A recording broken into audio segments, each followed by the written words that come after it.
अब मैं आपसे कोशिश करूंगी कि मैं अपने एम्बिशन को आज ले पाऊं, but not at the cost of concept. आपका कॉन्सेप्ट क्लियर होना चाहिए। सो आयोनाइजेशन एंथैल्पी हमारी सेकेंड प्रॉपर्टी है जिस पे डेडिकेटेड की है अगली DPP. What do I mean by ionisation enthalpy, पहले वो समझते। थोड़ा बहुत स्ट्रक्चर ऑफ एटम में इसका आया था बट इतना टेस्टफुली नहीं लिया था। अमाउंट ऑफ एनर्जी रिक्वायर्ड, ये एनर्जी हमेशा रिक्वायर्ड होगी, इस एनर्जी की हमेशा जरूरत पड़ेगी। फोटो इलेक्ट्रिक इफेक्ट में भी थोड़ा सा बात हुई थी इस बारे में। Amount of energy required to eject one electron from a gaseous, neutral and isolated atom. इन तीन में से एक शब्द भी गायब हुआ, आपका क्वेश्चन गलत करवाने की तैयारी हो गई। अब आपको पता, आपको तीन लेवल फेस करने होते हैं। सो क्या मतलब है इस बात का?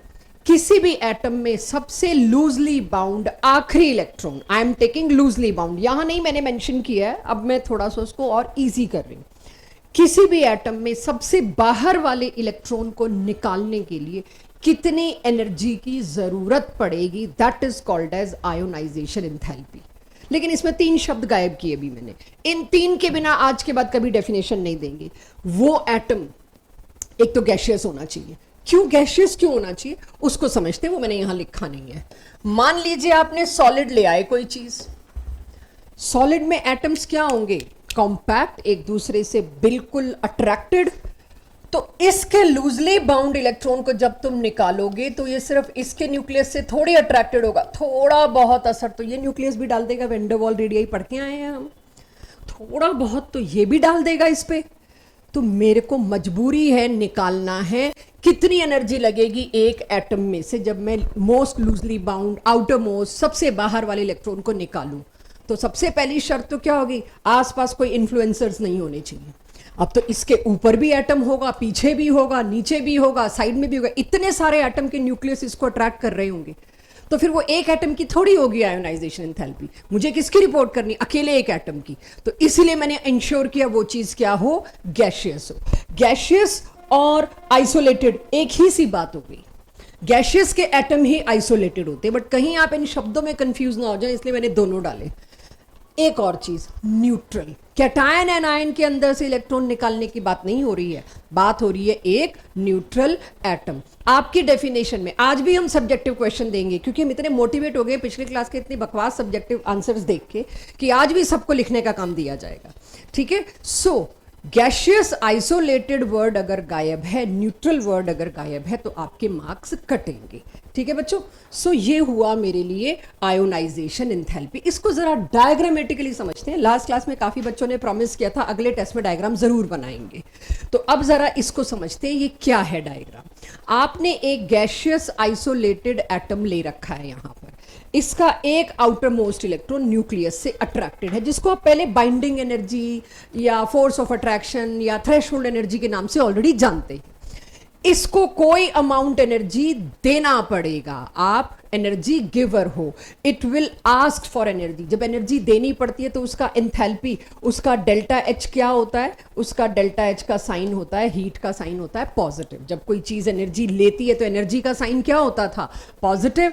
बस मैं एनर्जी ई की जगह एच ला रही हूं क्योंकि एनर्जी की जगह वर्ड क्या बोला जाता है? एंथैल्पी। तो ये मेरे पास आया।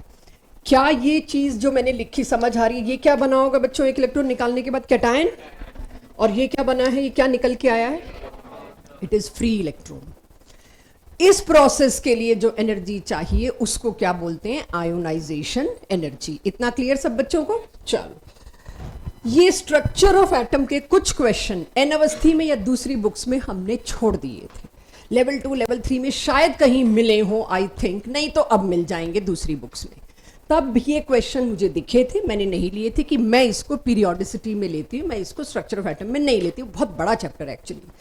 अगर आपको आयोनाइजेशन एंथैल्पी, एंथैल्पी का सिंबल है H और I stands for ionization. Ionization enthalpy की यूनिट अक्सर आपको रिपोर्ट करनी पड़ेगी SI। SI यूनिट एनर्जी की क्या है? जूल्स। अदरवाइज तो इलेक्ट्रॉन वोल्ट चल रही थी, राइट? तो जूल पर मोल। लेकिन इतनी बड़ी वैल्यू आने वाली है क्योंकि हम मोल में रिप्रेजेंट करेंगे, तो जूल की जगह हजारों में लिखने के बजाय मैं क्या लिख दूंगी? Kilo joule. तो आयोनाइजेशन एंथैल्पी अब आप पूरे 2 साल कहीं भी देखेंगे तो उसकी यूनिट अक्सर किलो जूल पर मोल होगी। क्लियर सबको? अब वो निकालते हैं भाई वैसे यूनिट क्या है। अगर सीजीएस सिस्टम, पुराने सिस्टम में मैं जाऊं तो इलेक्ट्रॉन वोल्ट पर एटम से पर मोल करने के लिए तो 6.023 इंटू 10 की पावर 23 से मल्टीप्लाई कर दूंगी। लेकिन इलेक्ट्रॉन वोल्ट को किलो जूल में कैसे कन्वर्ट करूं? I know 1 electron volt is 1.6 into 10 की पावर माइनस 19 जूल्स। तो पहले तो वो जूल्स में कन्वर्ट हुआ, फिर जूल्स के बाद किलो जूल में कन्वर्ट करने के लिए तो 1000 से ही डिवाइड करना है, वो मेरे बच्चे कर लेंगे, और मोल के लिए इससे मल्टीप्लाई करना है। तो इसको अगर आप याद रखें तो बहुत एडवांटेज होगा। अप्रॉक्सीमेटली 97 बड़े बड़े जो न्यूमेरिकल्स आएंगे उसमें आप 97 भी इसको ले पाओगे। 96.49 किलो जूल पर मोल। ये किसका कन्वर्जन है? ये है एक इलेक्ट्रॉन वोल्ट को आप किलो जूल पर मोल में कन्वर्ट करोगे तो क्या। अब अगला ही क्वेश्चन मैं कह दूं जी फलाने एटम से एक इलेक्ट्रॉन को रिमूव करने में 15 इलेक्ट्रॉन वोल्ट पोटेंशियल लगा, 15 को सीधे इससे मल्टीप्लाई कर दोगे किलो जूल आ जाएगा। आयोनाइजेशन एंथैल्पी निकालने को कहेंगे तो आपको पोटेंशियल पता हो तो वो ईवी में वी की जगह पोटेंशियल आ गया, और ई तो इसमें है ही, सीधे 97 से मल्टीप्लाई करो या 96.5 से मल्टीप्लाई करो, you will get the answer. Understood? ये नोटेड है सबके पास? जो शुरू की 2 स्लाइड्स आई होप आपने आराम से नोट करी ली। अभी बहुत जल्दी हम इंटरेस्टिंग पार्ट पे पहुंचेंगे, बट ये काफी बुक्स में स्ट्रक्चर ऑफ एटम में दिखता है ये, ठीक है।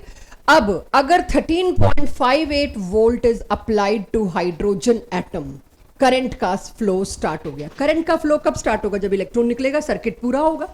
तो इलेक्ट्रॉन निकलते ही जब करंट का फ्लो स्टार्ट हो गया, मतलब इलेक्ट्रॉन इजेक्ट हुआ है, कितनी एनर्जी लगी होगी, कितना वोल्टेज लगा होगा, that is it's ionization potential. तो आयोनाइजेशन पोटेंशियल इतना है, लेकिन मेरे को पोटेंशियल को एंथैल्पी में कन्वर्ट करना है। See my words, ionization potential को किस में कन्वर्ट करना है? Ionisation enthalpy. Potential is volt, enthalpy is joule और किलो जूल। जना फिर नोट करना, मैं टाइम दूंगी, बहुत ज्यादा इंपॉर्टेंट है। Successive ionization enthalpy is the topic. Diagram से ऊपर समझा के फिर नीचे लेके आऊंगी। सक्सेसिव आयोनाइजेशन एंथैल्पी का क्या मतलब है, पहले मतलब समझो। एक एटम, उससे आपने पहला इलेक्ट्रॉन निकाला तो उसकी आयोनाइजेशन एंथैल्पी को बोलूंगी आयोनाइजेशन एंथैल्पी 1। उससे आपने दूसरा निकाला, उसी निकले हुए से अगले वाला निकाला तो उसको बोलूंगी आयोनाइजेशन एंथैल्पी 2। उससे एक और निकाला तो बोलूंगी आयोनाइजेशन एंथैल्पी 3। आगे मैं जाऊं उससे पहले मैं आपको दिखा देती हूं व्हाट आई मेंट। ये है एक एटम, राइट। इस एक एटम की कॉन्फ़िगरेशन जो भी है मेरे पास, सपोज अब आप समझ पाओगे मैं NH2NP5 क्यों लिख रही हूं। फ्लोरीन, क्लोरीन, ब्रोमीन, आयोडीन चारों को साथ लेके चल रही हूं। NH2NP5, इससे मैंने एक इलेक्ट्रॉन निकाला, थोड़ा छोटा हो जाएगा, cation is smaller than parent, last class. तो यहां क्या बच जाएगा? अब आउटर इलेक्ट्रॉनिक कॉन्फ़िगरेशन में इंटरेस्टेड हूं। NP5 की जगह क्या हो जाएगा? NP4। एक और निकाल दूं, इससे एक और निकालने का मतलब I am talking about ionisation enthalpy 2। तो इससे एक और निकाला तो क्या? NP3, और छोटा हो जाएगा। चाहूं तो इससे एक और निकाल सकती हूं, एंड सो ऑन। एक एक करके आप इलेक्ट्रॉन निकालते जाओगे, that is your successive ionization enthalpy. मेरे को बच्चों से पूरी स्लाइड का एकमात्र कंक्लूजन चाहिए। आपको पहले अगर आता है तो मेरे लिए समझाना, लिखने का तरीका बताना है, बाकी कुछ नहीं। क्या लगता है 3 बड़ी कि 2 बड़ी कि 1 सबसे बड़ी? 3 सबसे बड़ी। क्यों जसनूर, क्यों बोला इन लोगों ने 3 सबसे बड़ी?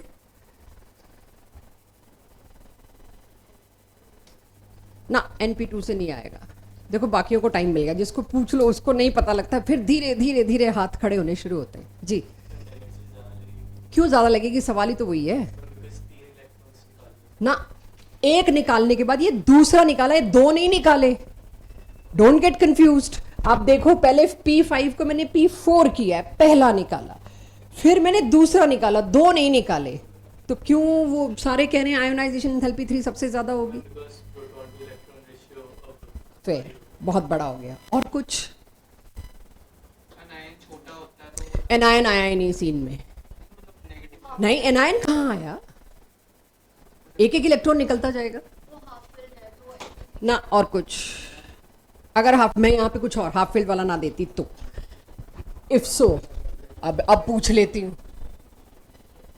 इससे तो नहीं निकाल रही मैं।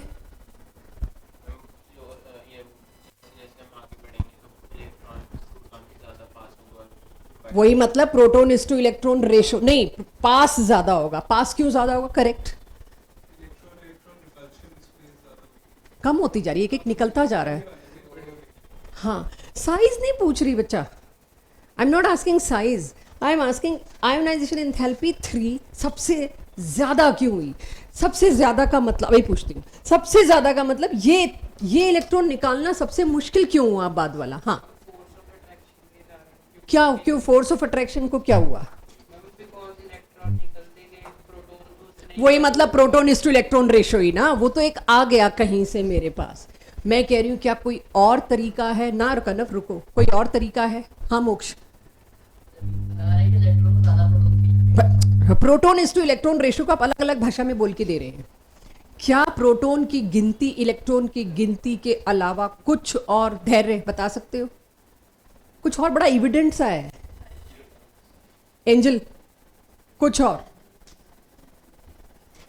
Size, cation is smaller than parent. ध्यान दीजिए, ये एक न्यूट्रल एटम, एक इलेक्ट्रॉन निकाला तो क्या बना? Unipositive cation. एक और निकाला डबल पॉजिटिव कैटायन, एक और निकाला। तो अगर आप देखिए आयोनाइजेशन एंथैल्पी 2 मैं कैटायन से इलेक्ट्रॉन निकालने पे कर रही हूं बात। कैटायन अपने पेरेंट से हमेशा छोटा होगा, छोटे साइज में फोर्स ऑफ अट्रैक्शन ज्यादा, इसीलिए दूसरा इलेक्ट्रॉन निकालना मुश्किल है, पहला इलेक्ट्रॉन निकालना आसान है। आज की पूरी क्लास में अगर आप कहीं कंफ्यूज होंगे, एंड तक मेरी 14वीं स्लाइड तक तो इसी में होंगे कि पहला इलेक्ट्रॉन निकालने में आप बड़े से निकाल रहे हो, दूसरा इलेक्ट्रॉन निकाल रहे हो आप थोड़े छोटे से निकाल रहे हो, तीसरा इलेक्ट्रॉन जो आप निकाल रहे हो और छोटे से निकाल रहे हो। Nuclear power has no change. Successive ionization enthalpy हमेशा हमेशा यूनिवर्सली ज्यादा होंगी। कुछ कह रहे हो? डेफिनेशन में सक्सेसिव आयोनाइजेशन एंथैल्पी की डेफिनेशन नहीं है, it is only ionisation enthalpy. तभी मैंने बार बार कहा था most loosely bound, outer most. Now the topic is changed, underline करके बता रही हूं। अब हम आयोनाइजेशन एंथैल्पी की बात नहीं कर रहे, अब हम बात कर रहे हैं सक्सेसिव आयोनाइजेशन एंथैल्पी। ठीक है? एनीवन, एनीथिंग इसमें समझ आया? अब इसको लिखना कैसे है, एक एक छोटी छोटी ट्रिक कैसे आइडेंटिफाई करनी है, अब उस पे चलते हैं। कॉन्सेप्ट की सोल आप तक पहुंचा दी। एक एक इलेक्ट्रॉन निकालते जाओगे, साइज छोटा होता जाएगा, साइज छोटा होता जाएगा तो इलेक्ट्रॉन निकालना महंगा पड़ता जाएगा, एनर्जी ज्यादा से ज्यादा देनी पड़ेगी। Is it clear to everybody? चलिए अब इसको कॉन्सेप्ट मिल गया, अब इसको एक्सप्रेस करना शुरू करते हैं प्रॉपरली। मैग्नीशियम की first ionisation enthalpy is less than magnesium की second ionisation enthalpy. Agreed?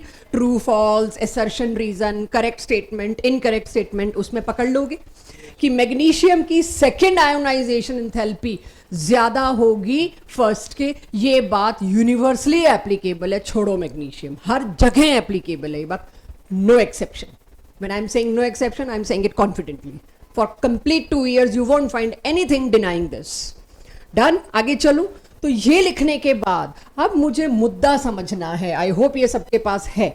Subjective में अगर आज मेरे पास आया एक्सप्लेन वाई सक्सेस, आज एक ही इकलौता क्वेश्चन है सब्जेक्टिव, यही है। आई होप डाला होगा ये, ममता मैम ने पेपर बनाया, लेकिन आज की क्लास में अगर कुछ सब्जेक्टिव है तो यही है, why successive ionization enthalpies are always greater.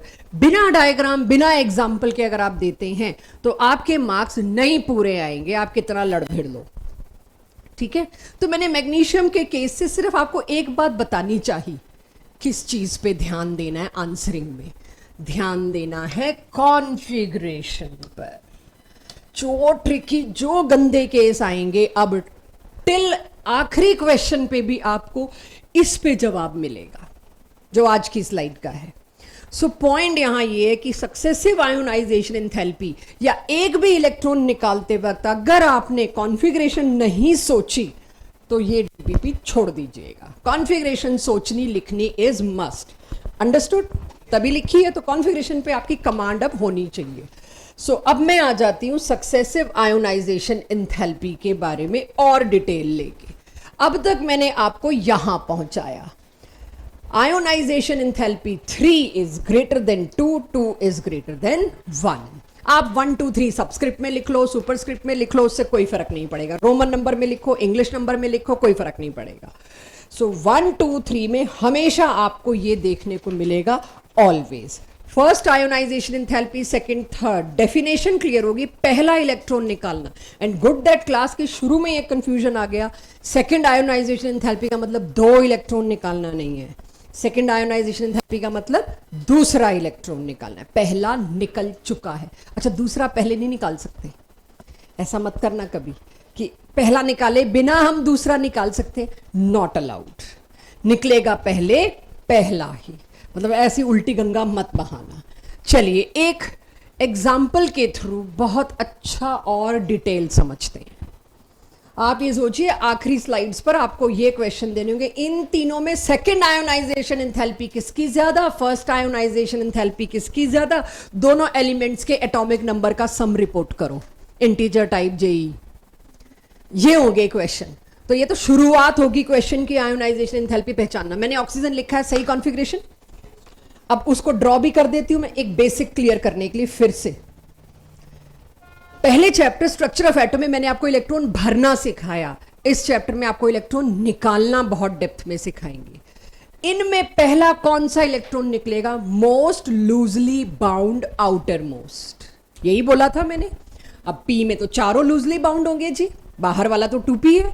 2p4 में से कौन सा निकालूंगी, कोई भी नहीं।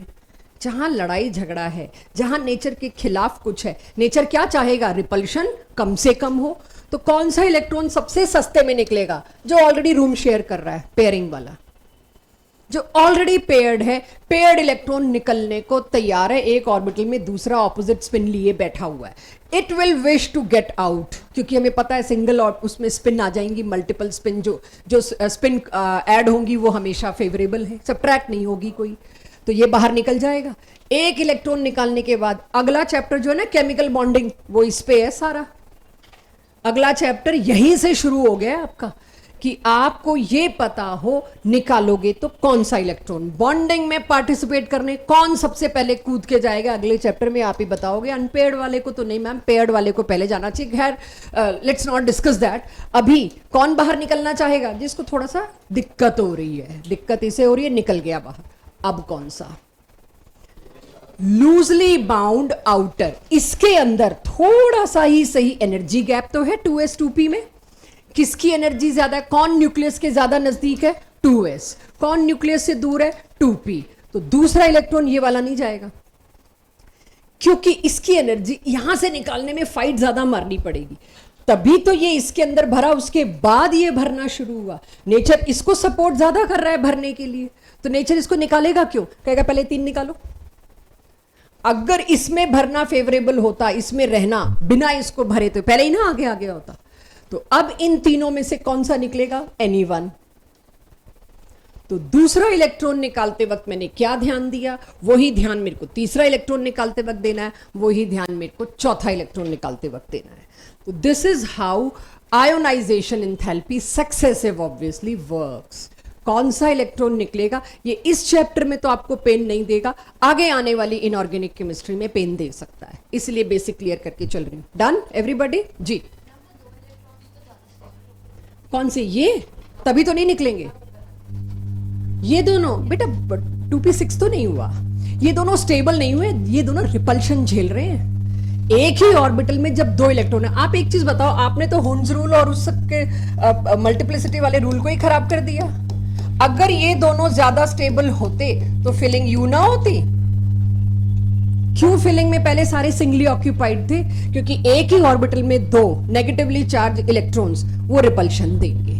ठीक है, सो ये डाउट्स आते रहेंगे, आने भी चाहिए, वरना आपको रिटेन नहीं होगी चीज, आप हमसे नहीं कंपेयर कर सकते, आपके ये डाउट्स बनते हैं अभी जी। यही निकलेगा, फिर उसके बाद ये निकलेगा, ये चलाऊंगी, आज पूरा दिन चलाऊंगी, बट एक बार बेसिक बता दिया, अब गलतियां कराती रहूंगी ऐसी। ठीक है, तो सक्सेसिव आयोनाइजेशन एंथैल्पी ज्यादा होती, अभी तो इसी पे हैं हम। इसके बाद क्वेश्चन आता है क्यों, आपके पास ये सवाल आया, why successive ionization enthalpies are always greater. दोनों रीजन देंगे, एक रीजन में जान नहीं छुड़ाएंगे। सो आयोनाइजेशन एंथैल्पी 2 क्यों ज्यादा होगी आयोनाइजेशन एंथैल्पी 1 में? मैंने दोनों रीजंस इंडिकेट किए हैं, साइज भी और proton is to electron ratio भी। मैंने साइज भी दिया है, दोनों रीजन दिए हैं, दोनों में एक एक कीवर्ड याद रख लीजिए, उसे अंडरलाइन करिए कि सामने वाले को फोर्स करिए दिखाने को कि आपने मांगे नहीं थे बट मैंने दोनों रीजंस दिए हैं। क्लियर? यहां तक किसी को डाउट तो आई एम वेटिंग, अदरवाइज फिर मैं आयोनाइजेशन एंथैल्पी में आगे बढ़ूं। सक्सेसिव सबको आ जानी चाहिए। 2 लेक्चर और हैं और उसके बाद मोस्ट प्रोबेबली टेस्ट पड़ेगा, बी प्रिपेयर्ड। बोलो।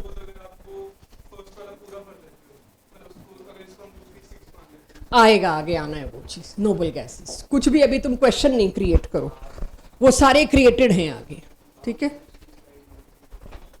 रह गई थी, सॉरी, मुझे लगा इतनी देर मैंने बोला है शायद हो गई होगी। जब मैं बोल रही होती हूँ, जब चीज़ें समझ आ जाए, मैं 2 या 3 बार रिपीट करती हूँ बात को। मैं भूल गई टाइम देना वैसे, बट कर लिया करो जब मैं दोबारा तिबारा रिपीट कर रही होती हूँ। रिपीट ही इसलिए कर रही होती हूँ, 4-5 लोग लिख रहे होते हैं। करो फटाफट इसको, फिर मैं आगे बढ़ूँ। मैग्नीशियम वाला एग्जाम्पल में क्या समझाना है, डाउट बताओ। कि मैग्नीशियम से पहला इलेक्ट्रॉन निकाला, 3s2 से क्या बना, 3s1। दूसरा इलेक्ट्रॉन निकाला तो नियरेस्ट नोबल गैस पहुंच गए, that's it. Successive ionization enthalpy का मतलब था ये, पहला निकालने पे कैटायन बना, दूसरा निकालने पे यूनि पॉजिटिव की जगह डाई पॉजिटिव कैटायन बना। ठीक है, बहुत क्वेश्चन आ रहे हैं। आज की क्लास सिर्फ आयोनाइजेशन एंथैल्पी पे और कुछ नहीं पढ़ाऊंगी मैं। अब मेरे को फोकस चाहिए होगा बच्चों, थोड़ी सी लाइट मोमेंट्स हो गए, मौज मस्ती हो गई।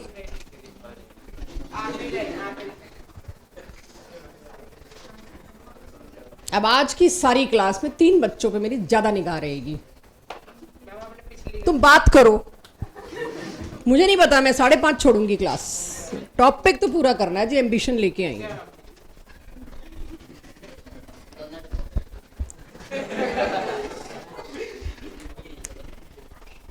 एक इतनी सी उंगली पकड़ा दी, थोड़ा सा आपको रिलैक्स कर दिया, इसका मतलब ये नहीं है पूरा हाथ पकड़ लेंगे, ठीक है? Come back. चलिए, इसमें थोड़ा आपको लाइट मूवमेंट्स दे दिए, little big big joked everything. अब मुझे फोकस चाहिए होगा बच्चों, ये मुश्किल हिस्सा है। और जो लोग वीके जायसवाल कर रहे हैं, यहां पेन एरिया शुरू अब, ठीक है? फैक्टर्स अफेक्टिंग, ना कहूं तब तक कोई क्वेश्चन नहीं पूछेगा, हाथ नहीं खड़ा करेगा। मुझे इसके फैक्टर्स कंप्लीट कराने हैं। उसके बाद फैक्टर्स अफेक्टिंग आयोनाइजेशन एंथैल्पी, क्या क्या चीजें आयोनाइजेशन एंथैल्पी को अफेक्ट कर सकती हैं, उसको सुनिए। पहले मैं 5 फैक्टर लिखवाऊं, 3 लिखवाऊं, 10 लिखवाऊं, हर एक जगह एक ही बात होगी, सिंगल फ्रेज हर जगह आपको देखना है। किसी ना किसी वजह से मोर इनवर्ड पुल, मोर इनवर्ड पुल का मतलब क्या, न्यूक्लियस ने ज्यादा पकड़ के खींच रखा है। मोर इनवर्ड पुल, मोर आयोनाइजेशन एंथैल्पी रिक्वायर्ड, हाँ या ना? अगर एक ये फ्रेज पता है तो आप डाउट कम पूछोगे, क्लास में इंटरप्ट कम करोगे। 5 फैक्टर्स में एक ही बात देखनी है, किस वजह से इनवर्ड पुल बढ़ा, ताकि मेरे को अफेक्ट क्या मिल जाएगा, आयोनाइजेशन एंथैल्पी किसकी बड़ी होगी। क्वेश्चन ही यही मिलने हैं। तो अब अगर मैं इसमें जाऊं, सबसे पहला फैक्टर साइज, ये मैंने आपको बता दिया अभी अभी में। छोटे साइज में क्या होगा, मोर इनवर्ड पुल। बड़े साइज में क्या होगा, लेस इनवर्ड पुल। जितना छोटा उतना महंगा पड़ेगा इलेक्ट्रॉन निकालना। इतने को नोट करिए यहां तक। यही वो 2 ग्रुप्स जो मैंने लास्ट क्लास में आपको बताए थे, याद कराए थे, lithium, sodium, potassium, rubidium, caesium. ये है मेरे पास ग्रुप नंबर 1, ये है मेरे पास ग्रुप नंबर 2। नोट करिए इसको। फिर कुछ सवाल पूछूंगी आपसे।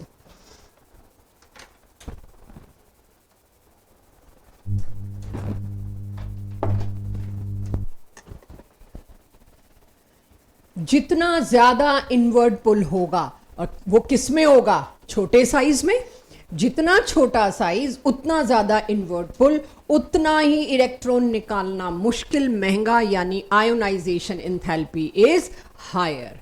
तो आयोनाइजेशन एंथैल्पी अगर छोटे साइज में बड़ी है और बड़े साइज में छोटी है, तो Rehan down the group ionization enthalpy बढ़नी चाहिए, घटनी चाहिए? घटनी चाहिए, शुड डिक्रीज। नीचे जैसे जैसे हम नीचे जाते जाएंगे, इलेक्ट्रॉन निकालना सस्ता हो जाएगा, बड़े आराम से, इतना आराम से कि अगला कहेगा इलेक्ट्रॉन ले लो, रोकना मुश्किल है बाहर निकलना। जैसे जैसे आप ग्रुप में नीचे जाते जाओगे यू विल फाइंड इलेक्ट्रॉन को रोकना मुश्किल है, ये तो रूम टेम्परेचर पे आके आग लगा देते हैं इलेक्ट्रॉन निकाल के। सो सोडियम पोटेशियम इन सब की प्रॉब्लम क्या है, they can not come to room temperature. Why they are so vigorously reactive? भाई इनकी आयोनाइजेशन एंथैल्पी इतनी कम है कि रूम टेम्परेचर की एनर्जी से अपना इलेक्ट्रॉन बाहर निकाल देते। क्यों कम है? एक इलेक्ट्रॉन छोड़ते ही नियरेस्ट नोबल गैस की कॉन्फ़िगरेशन को पकड़ रहे हैं। साइज भूल जाओ, ये साइज भी बड़ा है, लेकिन उससे बड़ा फैक्टर क्या है, एक इलेक्ट्रॉन रिलीज करती they are reaching to nearest noble gas. Anyways, down the group ionization enthalpy generally decreases, चाहे वो पहला ग्रुप है, चाहे वो दूसरा ग्रुप है, चाहे वो कोई भी और ग्रुप है। बट आयोनाइजेशन एंथैल्पी पढ़ाते वक्त हमेशा हम मेटल्स का केस लाएंगे, क्योंकि मेटल्स की टेंडेंसी इलेक्ट्रॉन लूज करना, इलेक्ट्रॉन बाहर निकालना। अक्रॉस द पीरियड आप बड़े इजीली गेस कर सकते हो। Across the period size decreases, ionization enthalpy increases. Fill in the blanks. Jasmeet first. Fluorine की आयोनाइजेशन एंथैल्पी ज्यादा होगी, रीजन? सबसे ही छोटा है हाइड्रोजन के बाद, बिल्कुल सही। फ्लोरीन का size is small, that is why उससे इलेक्ट्रॉन निकालना इज एक्सपेंसिव, उसकी ionization enthalpy is much higher than carbon. Boron का ज्यादा कि कार्बन की आयोनाइजेशन एंथैल्पी? क्यों? चलो मान लिया। सिलिकॉन और सल्फर? क्योंकि उसका साइज छोटा है। न्यूक्लियर चार्ज मुझे बताने की जरूरत नहीं होनी चाहिए, अभी बताना क्या पड़ेगा वो मैं बात करूंगी, लेकिन अगर मुझे पता हो किसी का न्यूक्लियर चार्ज ज्यादा है, ऑटोमेटिक है उसका साइज छोटा होगा। ये उसी का ऑल्टरनेटिव ही समझ लीजिए। जिसका साइज छोटा है वहां पर आपको क्या मिलेगा? साइज छोटा मतलब आयोनाइजेशन एंथैल्पी ज्यादा। लेकिन ये फिर एक एडिशनल फैक्टर क्यों बनाया? आपकी दुनिया अभी 20 एटॉमिक नंबर तक ही घूम रही है, जो सवाल मैं पूछ रही हूं। लेटर ऑन माने क्लास के एंड में या डीपीबी में या टेस्ट में कहीं भी, अगर मैंने आपको दो ऐसे एलिमेंट ढूंढ के दे दिए अलग अलग लोकेशन के जिनका साइज कंपेरेबल है, आजू बाजू है, खास फर्क नहीं है, और उसमें आयोनाइजेशन एंथैल्पी पूछी, क्या लास्ट क्लास में मैंने कुछ ऐसा बताया था जिनके साइजेस ऑलमोस्ट कंपेरेबल है? और कुछ एक एनामोली बताई थी मैंने, बोरोन से एल्यूमिनियम आए साइज बहुत बड़ा, लेकिन एल्यूमिनियम से गैलियम आए 2 से 3-4 पिकोमीटर का साइज, तो ये होता है कंपेरेबल। तो यानी जहां पर साइज में खास फर्क नहीं है वहां पर क्या फैक्टर डिसाइड कर सकता है? शायद न्यूक्लियर चार्ज। तो न्यूक्लियर चार्ज अगर ज्यादा है तो आयोनाइजेशन एंथैल्पी ज्यादा होगी, तब जब साइजेस आजू बाजू के। क्या ये पीरियोडिक टेबल में दोनों पड़ोसी हैं? आजू बाजू के ही है। जब पड़ोसियों के बीच बात हो, आंसर किस पे दोगे? न्यूक्लियर चार्ज पे, क्योंकि उनमें साइजेस कंपेरेबल हैं। पिकोमीटर में बहुत कम फर्क आता है जब मैं ऐसे बताती हूं, तो इनका आंसर साइज से देते गलत नहीं था, मैं ये नहीं कह रही। लेकिन न्यूक्लियर चार्ज में कोई तो मैं एग्जांपल लेके आऊंगी, तो मैंने न्यूक्लियर चार्ज में आपके लिए एग्जांपल ला दिया। तो किसकी आयोनाइजेशन एंथैल्पी ज्यादा? इसकी, राइट तो यहां पर आपने देखना है कि न्यूक्लियर चार्ज को रूल्ड आउट मत करना, समथिंग इज कमिंग जहां मेरे को ये फैक्टर यूज करना पड़ेगा। आप कह सकते हो ले साइज से भी आ रहा था, जरूरत क्या है मैम? वो जरूरत उस दिन पता चलेगी जिस दिन एक क्वेश्चन मैं गलत करा दूंगी उस पर, ठीक है। सो न्यूक्लियर चार्ज को इग्नोर नहीं कर सकते। तीसरा, पहले पूरा सुनेंगे उसके बाद लिखेंगे, मेरे को इसमें रेपिटेशन नहीं चाहिए, राइट। तीसरा आता है आपके पास पेनिट्रेशन इफेक्ट। बहुत ध्यान से आप इस पेनिट्रेशन इफेक्ट को पहले समझिए। मुझे पीरियोडिक टेबल में बेरिलियम और बोरोन की लोकेशन बताइए। ग्रुप बेरिलियम किस में है? Second group. बोरोन किस में है? देखा मैं थर्ड लिख रही थी, सॉरी। Group number 13। अगर एक में मैंने इंग्लिश नंबर्स में लिखा है तो इसमें भी मुझे इंग्लिश नंबर में लिखना चाहिए, रोमन में नहीं जी। बेरिलियम और बोरोन, बेरिलियम सेकेंड ग्रुप में सबसे ऊपर था, बोरोन ग्रुप 13 में सबसे ऊपर था। पड़ोसी ही हैं एक तरह से समझ लो, क्योंकि बेरिलियम के बाद बोरोन आता है। बात अलग है, बीच में बहुत बड़ा गैप है 10 ग्रुप्स का, वो डी ब्लॉक का गैप है। माई पॉइंट इज दोनों में से किसकी आयोनाइजेशन एंथैल्पी ज्यादा होनी चाहिए? आप देखोगे साइज, तो साइज में किसकी होनी चाहिए ज्यादा? बोरॉन की, क्योंकि बोरॉन छोटा है। ये रहा बेरिलियम और ये रहा बोरॉन, पड़ोसी हैं इसलिए इतना ही साइज का डिफरेंस मैंने दिखाया। तो बिकॉज ऑफ साइज बोरॉन की आयोनाइजेशन एंथैल्पी ज्यादा होनी चाहिए थी, बट मिली नहीं, क्योंकि साइज सिर्फ वहां मायना रखेगा जहां कोई और फैक्टर ना हो। पढ़ा हमने साइज सबसे पहले, बट हम देखेंगे साइज सबसे पहले नहीं। साइज पे आंसर सबसे लास्ट में देंगे, पहले बाकी फैक्टर्स देखेंगे। पहले मुझे इसके बाकी फैक्टर्स देखने हैं। तो बेरिलियम की कॉन्फ़िगरेशन क्या होती है बच्चों? 2s2। बोरोन की क्या होगी? सॉरी, कुछ और ही सोच रही थी मैं, ये तो पूरी मेरी गलती है।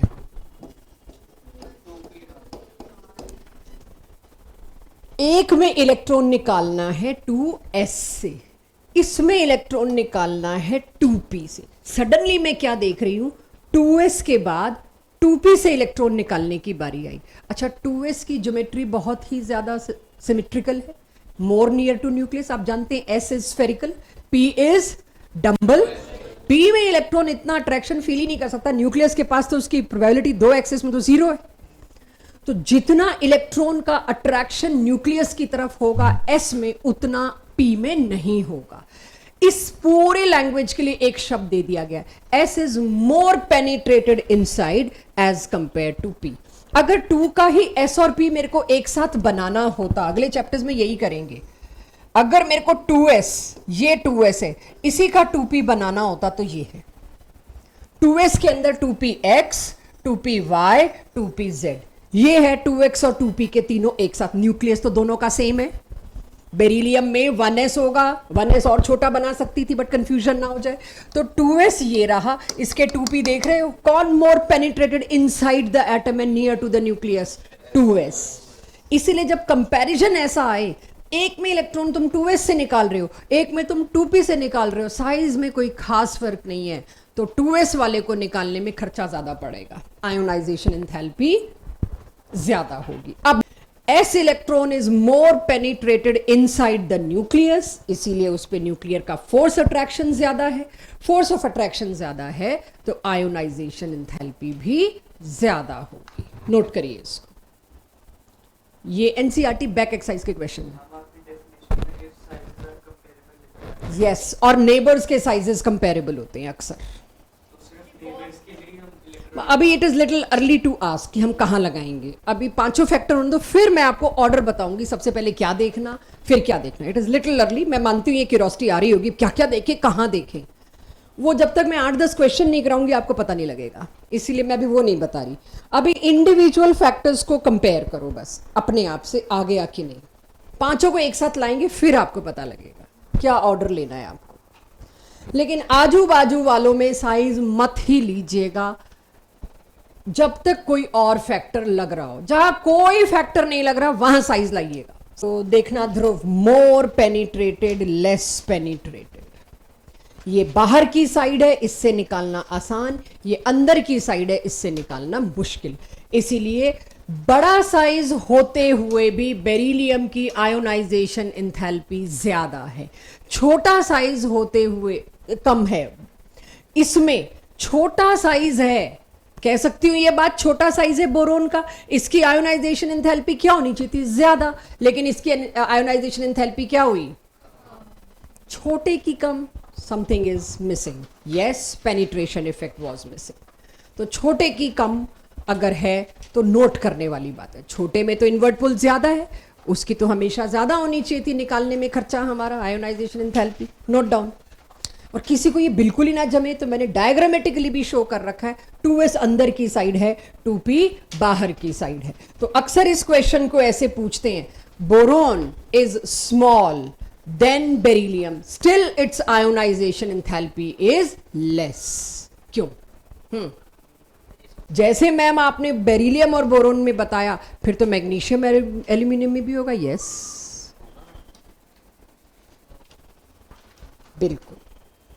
जो 2s2 और 2p में डिफरेंस आया वो 3s2 और 3p1 में भी सेम होगा, 4s2 और 4p1 में भी सेम होना चाहिए। बट होना चाहिए को होगा मत मानना। मैं जिसके आगे होगा बोल रही हूं वही होगा, होना चाहिए जरा अभी बैग में रखना। You people need some time, but पहले अभी बेसिक क्लियर हो हमारा, धीरे धीरे सब आ जाएगा। तो अब आप लोग मुझे बताइए, पीरियोडिक टेबल में ये बात इमेजिन कर पा रहे हैं? बेरिलियम के बाद क्या आया था? बोरोन। और बेरिलियम के नीचे कौन था? मैग्नीशियम। मैग्नीशियम के बाद कौन आया था? एल्यूमिनियम। ये दोनों केसेस पेनिट्रेशन इफेक्ट वाले हैं, ध्यान रखिए इसको। धीरे धीरे मसल मेमोरी में आ जाएगा, ठीक है, स्लो स्लो आपके याददाश्त में आ जाएगी ये बात। हो गया ये स्लाइड सबके पास नोट? आगे चलो। तो कितने फैक्टर हो गए? 3। बोलो मोक्ष, पक्का? गुड, मैं दोबारा बोलूंगी भी नहीं। चलिए चौथा, बड़ा ही नोन, और बीच में किसी ने इसके बारे में क्वेश्चन भी पूछा था, P3 हो, और मैंने रोक दिया था, अभी रुको। ये फैक्टर्स आ रहे हैं जो आप सोच रहे हैं, सारे आ रहे हैं। अगर कहीं पर एक्स्ट्रा स्टेबल कॉन्फ़िगरेशन आई तो, but again if sizes are comparable, आसपास के ही हैं, साइजेस कंपेरेबल हैं, तो एक और फैक्टर भी मेरे को देखना पड़ेगा बिफोर साइज, साइज से पहले, दैट इज कहीं उनमें कोई एक्स्ट्रा स्टेबल कॉन्फ़िगरेशन तो नहीं है। लिखो मत, रुको रुको, बाद में लिखेंगे, पहले समझो अच्छे से इस कॉन्सेप्ट को। इस पे काफी सारे क्वेश्चंस, मतलब मैक्सिमम क्वेश्चन जो डीपीपी में है उसमें ये फैक्टर सभी में मिलेगा। साइज तो हमारे लिए लीस्ट इंपॉर्टेंट हो गया। अब अगर मैं आपको कहूं आपको एक इलेक्ट्रॉन, यहां मत देखना, सुनना, एक इलेक्ट्रॉन निकालना है P4 से और एक इलेक्ट्रॉन निकालना है P3 से। मेरी क्लास समझ रही है? P4 P3 का क्या मतलब है? अब मेरे को 2P2 ये तो नहीं बोलने की जरूरत, P4 और P3 कहां से इलेक्ट्रॉन निकालना मुश्किल होगा? P3। क्यों नहीं पूछा मैम साइज बताओ, कौन सा बड़ा कौन सा छोटा? इलॉजिकल था साइज पे बात करना, क्योंकि P3 is such extra stable configuration कि वो एटम रेजिस्ट करेगा। मेरे को तंग मत करो, आई एम स्टेबल। मेरे पास अगर P3 है एग्जैक्टली हाफ फिल्ड, तो exactly half field configuration is extra stable. वो न्यूक्लियस को बहुत प्यारी होती है, न्यूक्लियस उसको खींच के रखता है, कहीं P3 चला ना जाए, P3 का P2 ना हो जाए, P3 का P4 ना हो जाए। तो P3 वाला एक इलेक्ट्रॉन लेने में भी परेशानी शो करेगा, रेजिस्ट करेगा, और एक इलेक्ट्रॉन निकालने में भी स्ट्रॉन्ग रेजिस्टेंस देगा। उसके लिए मुझे उसको एक्स्ट्रा पैसा देना पड़ेगा, एक्स्ट्रा एनर्जी देनी पड़ेगी। तो P3 इज एक्सेप्शनली स्टेबल, वो रीजन मैंने स्ट्रक्चर ऑफ एटम में पढ़ाया। सिमिलरली P6 के बारे में क्या विचार है? अगर P5 और P6 की मैं कंपैरिजन करूं, इंथैल्पी, आयोनाइजेशन, P6 क्यों? ये तो नोबल गैस है। अच्छा, P4 और P6 यहां कंपेरेबल साइज भी नहीं लाऊंगी मैं भाई। नोबल गैस तक पहुंचने के लिए पूरा पीरियड लड़ रहा है। कार्बन कह रहा है किसी तरह से मेरी कॉन्फ़िगरेशन नियॉन से मैच हो जाए, 4 इलेक्ट्रॉन शेयर कर डालूंगा। ऑक्सीजन कह रहा है कैसे भी करके नियॉन पे पहुंचना है, 2 इलेक्ट्रॉन एक्सेप्ट कर लूंगा, नेगेटिव चार्ज लेके खुश हूं मैं क्योंकि मेरे को नियॉन तक जाना है।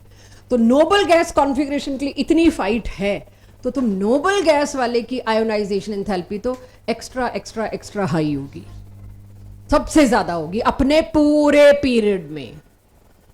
ऑब्वियसली इधर वालों से तो क्या ही मैं कंपेयर करूं, अपने पूरे पीरियड में। तो आपको सोल कॉन्सेप्ट समझ आ गया? कहीं भी P3 देखोगे, कहीं भी P6 देखोगे, मैं गलती कर सकती हूं, आप नहीं करोगे, मैं तो करूंगी, आप नहीं गलती अफोर्ड कर सकते, ठीक है? अब नोट करिए और मुझे बताइए, क्वेश्चंस पूछने शुरू करूंगी, करिए नोट। एक्सेप्शनल कॉन्फ़िगरेशन भी तब जब साइजेस कंपेरेबल है D3 के लिए, सॉरी P3 के लिए, P6 के लिए तो वो भी नहीं मायना रखेगा। यस, ऐसा नाइट्रोजन में होगा, फास्फोरस पूरे पूरे परिवार में होगा, नाइट्रोजन का बिल्कुल होगा। अभी आपको क्वेश्चंस कराऊंगी तो आपको अपने आप पता लग जाएगा, अपने आप से फील आ जाएगी किस फैक्टर को सबसे पहले देखना है। सबसे पहले ढूंढना है कोई नोबल गैस तो नहीं है, उसको सबसे आगे पटक दो। फिर देखना है कोई P3 V3 तो नहीं है, बस ऐसे ही करेंगे। लास्ट में जहां फंसे वहां साइज। तो करिए इसको नोट कि अगर कहीं पर नोबल गैस कॉन्फ़िगरेशन आई, वो हमेशा मोस्ट स्टेबल कॉन्फ़िगरेशन है, उसकी आयोनाइजेशन एंथैल्पी कौन सी रेंज में आएगी? Highest out of all comparison. जो भी कंपैरिजन में एलिमेंट दिए उनमें सबसे आगे किसको रख दोगे? नोबल गैस को। और एग्जाम्पल के लिए आपके सामने मैंने रखा, अब एनसीईआरटी के डायरेक्ट क्वेश्चंस पे हिट करते हैं। सोडियम, लिखते लिखते समझते जाइए। सोडियम की कॉन्फ़िगरेशन क्या है? 3s1। नियॉन लिख दिया है मैंने ब्रैकेट में। उससे अगर तुमने एक इलेक्ट्रॉन निकाला तो किसके पास पहुंच गया? नियॉन के पास, यानी हाईली स्टेबल कॉन्फ़िगरेशन। तो नियॉन की कॉन्फ़िगरेशन क्या थी? D6। अब मैं वो 2 नहीं लिख रही, P6। डी चढ़ गया है मेरे को भाई, P6। अब आप सोचिए, सभी लोग एक बार पेन छोड़ के इधर ध्यान दो, फिर कंटिन्यू कर लेना। पहला इलेक्ट्रॉन निकालने में इसको इतनी आसानी हुई क्योंकि sodium was dying to meet neon. वो एक इलेक्ट्रॉन खुद ही देने को तैयार बैठा था। तो एक इलेक्ट्रॉन निकलते ही वो उल्टा स्टेबिलिटी की तरफ जा रहा है, तो this value will be very less. Ionisation enthalpy पहले ग्रुप को क्या कहते हैं? ममता मैम ने पहली क्लास में बताया होगा। एल्कलाइन की एल्कली? Alkali metals. तो एल्कली मेटल की पूरी फैमिली में ये खास बात होगी, उनकी first ionization enthalpy is least. अब आपके सामने क्वेश्चन क्या आएंगे? 5-7 एलिमेंट ABCD करके देंगे। ऐसे देंगे तो आप तो उड़ा दोगे। ABCD आपको नहीं पता कौन है, और कहेंगे इनमें से कौन सा एल्कली मेटल है। जिसकी फर्स्ट आयोनाइजेशन एंथैल्पी सबसे कम होगी वो एल्कली मेटल होगा, सीधे साधे तरीके से। खैर उसमें और कॉम्प्लिकेशंस भी आएंगे, वही प्रैक्टिस हमें करनी है। इससे तुम जब दूसरा इलेक्ट्रॉन निकालोगे तो किससे निकाल रहे हो? Very stable configuration P6, drastically high. अगर ये if this is 345 kilo joule, it must be 5000 kilo joule. इतना ड्रास्टिक चेंज आपको देखने को मिलेगा, क्योंकि नोबल गैस से इलेक्ट्रॉन निकालना इज नॉट इजी थिंग। मजाक थोड़ी है। अभी तक मैं नोबल गैस के कंपाउंड नेचर में नहीं ढूंढ पाई। क्यों? कहीं भी इतनी एनर्जी नहीं थी, but noble gas is not ready to leave its electron to participate in bond formation. उसे बॉन्ड बनाने में इंटरेस्ट ही नहीं है, तो उसकी बॉन्डिंग नहीं हुई, उसके मॉलिक्यूल्स कंपाउंड्स नहीं मिले। ठीक है, सो अब अगर आप इतना लिख लें तो मैं आगे आपसे क्वेश्चंस पूछूं। क्या ये जो मैंने लिखा है करेक्ट लिखा है? असर्शन रीजन में मैंने सिंपली ग्रेटर देन नहीं लिखा है, वेरी वेरी ग्रेटर देन लिखा है। ड्रास्टिकली हाई के लिए मैंने स्पेसिफिकली आपको दिखाया है नियॉन की और सोडियम में। भाई कोई कंपैरिजन ही नहीं है, इतना ज्यादा है। अब मेरी क्लास मेरे को बताए सोडियम और मैग्नीशियम में आयोनाइजेशन एंथैल्पी दूसरी वाली किसकी ज्यादा, सोडियम की कि मैग्नीशियम? क्योंकि सोडियम में दूसरा इलेक्ट्रॉन किससे निकाल रहे हो? अच्छा अब ध्यान देना, छोड़ दो पेन, समझ गई, ये तो आ गया। सोडियम का पहला आयोनाइजेशन एंथैल्पी, मैग्नीशियम का पहला आयोनाइजेशन एंथैल्पी, कौन सी ज्यादा? क्यों? लेकिन एक अच्छा आंसर ये नहीं बनता, क्योंकि सोडियम में एक इलेक्ट्रॉन छोड़ते ही नियरेस्ट नोबल गैस है, हाईली फेवरेबल, उसको एनर्जी का खर्चा ही नहीं लगेगा। ठीक है, साइज वॉज नॉट रॉन्ग। मैंने क्या कहा था? अड़ोसी पड़ोसी में साइज पे कम जाओ ना। रॉन्ग नहीं है ये आंसर, राइट? लेकिन ये 1 में से 1 नंबर वाला नहीं है, इट्स करेक्ट, बट साइज पे तब जाओ जब तुम्हें कुछ और अच्छा ना मिल रहा हो। तो मैं इसमें क्या कहूंगी? Sodium being alkali metal loses its 1 electron very readily to go to nearest noble gas, that is neon.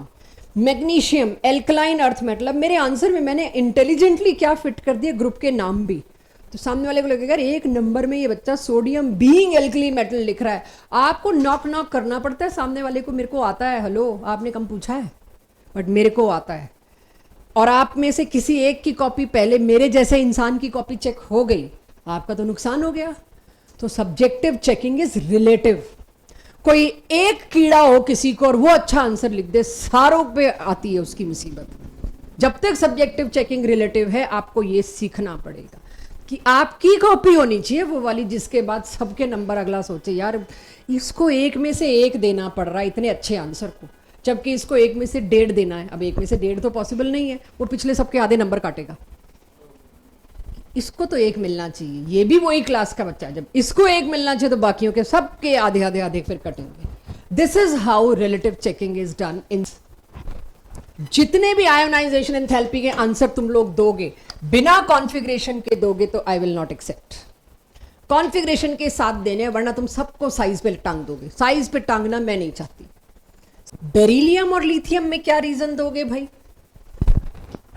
मेरा फोकस अब आयोनाइजेशन एंथैल्पी 2 की तरफ जा चुका है, 1 में तो तुम उड़ा दोगे, 1 तो तुम खत्म कर दोगे मेरे क्वेश्चन को। लिथियम में दूसरा इलेक्ट्रॉन कहां से? नोबल गैस से निकल रहा है। तो देख के लगता है पहला, दूसरा इलेक्ट्रॉन मतलब मेरे जैसा अभी भी क्या करता है, सब आने के बावजूद भी, गलत ना हो जाऊं, पहले मैं एक इलेक्ट्रॉन निकाल के सोचती हूं, ये तो हीलियम, इससे निकाल के सोचूंगी तो ये 2s1, इससे निकालना तो भाई नेक्स्ट टू इम्पॉसिबल है। तो ये तो वेरी हाई होगा अगर मैं सेकंड उसकी बात करूं। यस, आप लोग अभी क्वेश्चन क्रिएट करना चाह रहे हैं, वो मैं नहीं करने दूंगी। क्या आप इस क्वेश्चन को आंसर कर पाएंगे अगर आज के टेस्ट में आ गया तो? ये एनसीईआरटी बैक एक्सरसाइज का और हर स्कूल पेपर का फेवरेट क्वेश्चन है। ध्यान से सुनना, पहले तो स्टेटमेंट चेक करना मैंने कुछ गड़बड़ तो नहीं कर दी। ये एक एनसीईआरटी बैक एक्सरसाइज का क्वेश्चन है। First ionisation enthalpy of sodium is less as compare to magnesium, whereas second ionization enthalpy of sodium is very high as compared to magnesium. Why? बस why एक्सप्लेन करना है। ये NCERT back exercise का question है। मुझे बताइए nitrogen और oxygen में क्यों मैं नाइट्रोजन की आयोनाइजेशन एंथैल्पी ज्यादा बता रही हूं? हाफ फिल्ड है, एग्जैक्टली हाफ फिल्ड है, stable configuration, more near to nucleus, more inward pull, hence high value. और इसीलिए मैंने बना के दिखा दिया कि किसी को लगे कि मेरे को समझ नहीं आ रहा तो उसके लिए विजुअलाइजेशन भी हो जाए। What about second ionization enthalpy? Comment. Oxygen की ज्यादा होगी, क्यों? क्योंकि एक इलेक्ट्रॉन निकलने के बाद वो क्या हो गया? Half filled. मैं आफ्टर रिमूवल ऑफ 1 इलेक्ट्रॉन अभी भी लिखती हूँ। इतने सारे बच्चों के आगे गलती होगी तो मजाक बनेगा कि मैम ये भी नहीं आता, पढ़ के आया करो। कह सकते हैं मन में या सामने, कहते थे पहले तो बच्चे, पढ़ के आया करो मैम, ठीक है, कभी गलती हो जाए तो। So I can not afford, and you तो खैर पॉइंट ही नहीं है अफोर्ड करने का, आपका तो करियर इस पर टिका हुआ है। After removal of 1 electron now oxygen became exactly half field, more stable. तो इससे इलेक्ट्रॉन निकालना उतना ही मुश्किल हो जाएगा। एग्रीड? तो ये इस तरह के क्वेश्चन पकड़ लेंगे तो अब कितने सारे फैक्टर्स आ गए पहले ही पीरियड में। तो जो 4 फैक्टर आए उन 4 को समेटना भी जरूरी है, एक एक एक एक समझ के हम भूल नहीं सकते। तो चारों को हम समेटेंगे भी। मुझे एक चीज बताइएगा, सेकंड पीरियड की शुरुआत करो, सोचो दिमाग में।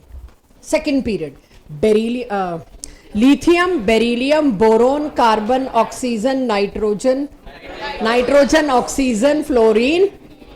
मैं तो चेक कर रही थी तुम सोए हुए तो नहीं हो, हम ऐसे ही कवर करते हैं अपनी गलती को। चलिए मुझे ये बताइए, लिथियम और बेरिलियम में किसकी आयोनाइजेशन एंथैल्पी ज्यादा? क्योंकि साइज छोटा, कोई और कंपैरिजन नहीं था लिथियम बेरिलियम में, अब तक तो एटलीस्ट नहीं आया। बेरिलियम और बोरोन में किसकी ज्यादा? बेरिलियम की penetration 2s, 2p less penetrated, जबकि साइज बोरोन का छोटा था। ओके, बोरोन से कार्बन, बोलना चाहिए कार्बन, ये दोनों बच्चे बोलते नहीं, देखते रहते हैं। बोरोन से कार्बन में किसकी ज्यादा? कार्बन, कोई और फैक्टर नहीं था। कार्बन से नाइट्रोजन में किसकी ज्यादा? साइज की वजह से भी, लेकिन रीजन क्या देना चाहिए? कॉन्फ़िगरेशन। नाइट्रोजन के बाद ऑक्सीजन, नाइट्रोजन में किसकी ज्यादा? फिर नाइट्रोजन की। ऑक्सीजन के बाद फ्लोरीन और ऑक्सीजन में कंपैरिजन करूं तो किसकी? फ्लोरीन की, साइज छोटा। फ्लोरीन के बाद फिर नियॉन। तो क्या है का जनरल ट्रेंड आया मेरे पास, पता नहीं कितनी बार तो ऊपर नीचे हो गया, जबकि साइज क्या था? Generally decreases. लेकिन मैं साइज जनरली डिक्रीजेस पे चलने लगूं तो पहले फैक्टर पे तो उड़ जाती मैं। यहां पे पहला फैक्टर तो किसी काम ही नहीं आ रहा, एक आधी जगह आ रहा है। सो इन 4 को पढ़ने के बाद आपको थोड़ा थोड़ा पता लगेगा कि ट्रेंड क्या है। करवाइए अरेंज, जो मैंने नीचे लिखा है ट्रू और फॉल्स। पहले तो मेरे को सबसे ज्यादा आयोनाइजेशन एंथैल्पी बता दो। मतलब तुम साइज को टोटली इग्नोर कर रहे हो, डाउन द ग्रुप को। ग्रिड बनाओ लास्ट क्लास की तरह, मेक ग्रिड, बिना ग्रिड के नहीं दोगे आंसर। नियॉन के बाद 3s2, यानी ये तो मैग्नीशियम है, क्या करूं, कैसे बनाऊं? चलो, ये रही मैग्नीशियम की लोकेशन। नियॉन के बाद ये यानी सोडियम है, और वो क्या है? नियॉन क्यों लिखा है लेकिन उसमें?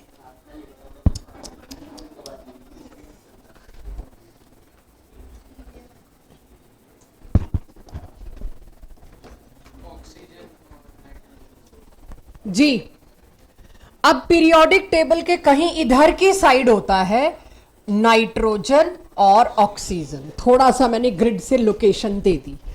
अब एक डाउन द ग्रुप तो साइज बढ़ता है, ये कोई कंपेरेबल साइजेस नहीं है।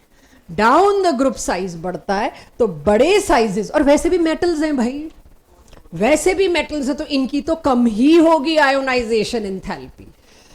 एक तो ये मैं देखूं तो साइज, और इसका और नीचे बड़ा, इनमें साइज तो बहुत बड़ा ले गए। तो सबसे कम में कौन आएगा बच्चों? सोडियम। अब एबीसीडी खुद ढूंढ लो।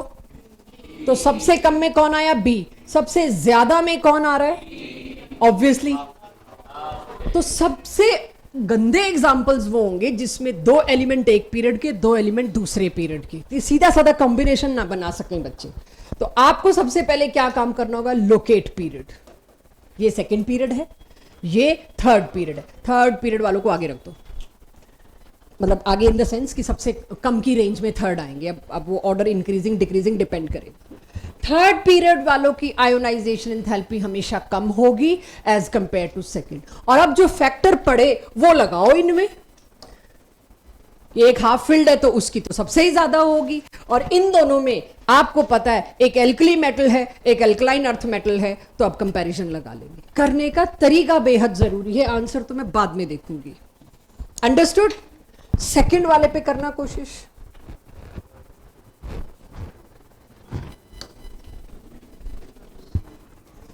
सबसे ज्यादा चुनो, फायदे में रहोगे, और फिर सबसे कम चुनो।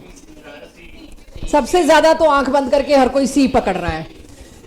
ये दोनों एक पीरियड के हैं, ये दोनों एक पीरियड के हैं, प्लीज ध्यान रखिएगा।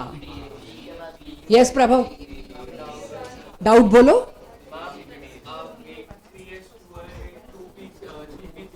हाँ हाँ,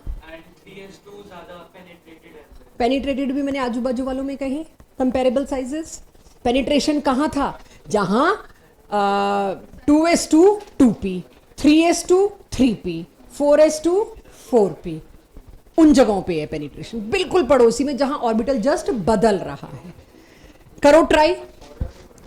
सबसे भाई हाईएस्ट आयोनाइजेशन एंथैल्पी में कुछ भी हो, बी और सी में से कोई आएगा, छोटे हैं, और बी और सी में से भी कौन सा आएगा? सी, क्योंकि फुल फिल्ड है। तो हाईएस्ट में सी, उसके बाद मैंने कर दिया बी, उसके बाद आएंगे ए और डी। ए और डी में पहले कौन आएगा? क्योंकि एग्जैक्टली हाफ फिल्ड है। लास्ट में कौन आएगा? ठीक है ना? फिर ऐसे करना है। पहले आप लोकेशन आइडेंटिफाई करो, उसके बिना अंदाजे मत लगाना, गलती होगी। जी नहीं देख सकते, भी प्रभव को बताया ना मैंने। डी और ए में क्या लॉजिक है? 2p के 6, डी 3p3 और 3s2। क्यों? पेनिट्रेशन कहां देखते हो? 3s2 के बाद 3p में जब पहला इलेक्ट्रॉन जाए। तुम हाफ फील्ड के अलावा उसमें कुछ और सोच भी क्यों रहे हो? 3p3 में हाफ फील्ड के अलावा कुछ सोचना अपने आप में ही गुनाह है भाई, काहे को? ठीक है, चलिए ये भी हुआ। बातें कम करिए प्लीज। ये मुझे बड़ा पसंद आया क्वेश्चन, ये मैंने अभी आज बोर्ड बनाते हुए क्रिएट किया। लास्ट ईयर के बच्चों को ये नहीं कराया था। अभी 12th में चैप्टर चलने वाला है डी एंड एफ ब्लॉक, तो मैं उसके नोट्स बना रही थी, उसमें ये आया था। और फिर पिछली क्लासेस से तुम लोगों की बेचैनी में डी एंड एफ ब्लॉक को लेके देख रही हूँ, तो मुझे लगा एक पूछ ही लेती हूँ। लो जी, अब देखो, मैंने तो अच्छे बच्चों की तरह, अच्छे टीचर की तरह कॉन्फ़िगरेशन भी दे दी, हालांकि वो दी नहीं जाती। वो मैंने दी है कि चलो अभी नए नए हैं ये चैप्टर में। नितय करो कोशिश अपनी आंसर।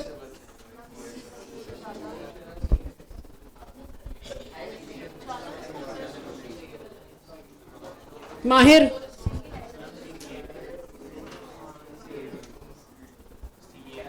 नहीं, पहले सबसे ज्यादा वाला बोल दो। सी, सारी क्लास सी। एस के लिए पूरा भरा, आधा भरा, no value, no value. Why you like to differ? Okay, please be differ. हाँ, ए, सबसे ज्यादा आयोनाइजेशन एंथैल्पी किसकी?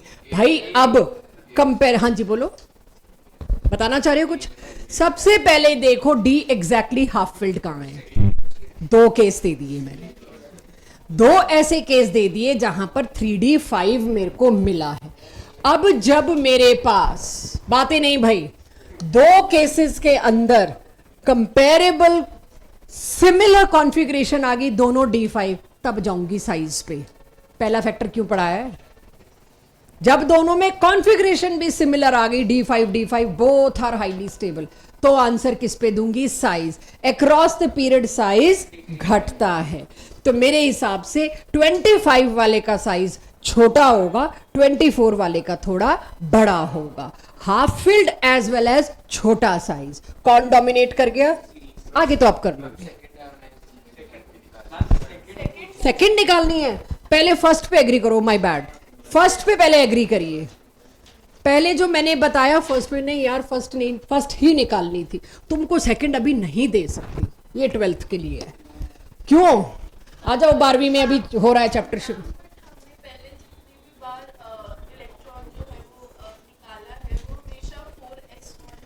ये बिल्कुल सही बात है, 4s1 से निकाला है, लेकिन जो कॉन्फ़िगरेशन स्टेबल होती है ना, वो मोर इनवर्ट पुल फेस करती हैं। तो जब पेनल्टीमेट शेल को मोर इनवर्ट पुल मिला, तो ऑटोमेटिकली बाहर वाला शेल भी इनवर्ट पुल पे आ गया। जिसमें आप स्टेबल कॉन्फ़िगरेशन जितनी भी देखेंगे, B it P3, B it D5, जब एक्टिनॉइड्स हम पढ़ेंगे तो F7 भी आएगा, they are more close to nucleus. तो जब पेनल्टीमेट शेल क्लोज गया तो वो भी क्लोज गया। ठीक है, और भी कुछ चीजें जो मैं नहीं बता पाऊंगी, ये मैंने भाई आयोनाइजेशन एंथैल्पी 1 ही करना है, 2 तुम्हारे बस का नहीं अभी, लिटिल अर्ली।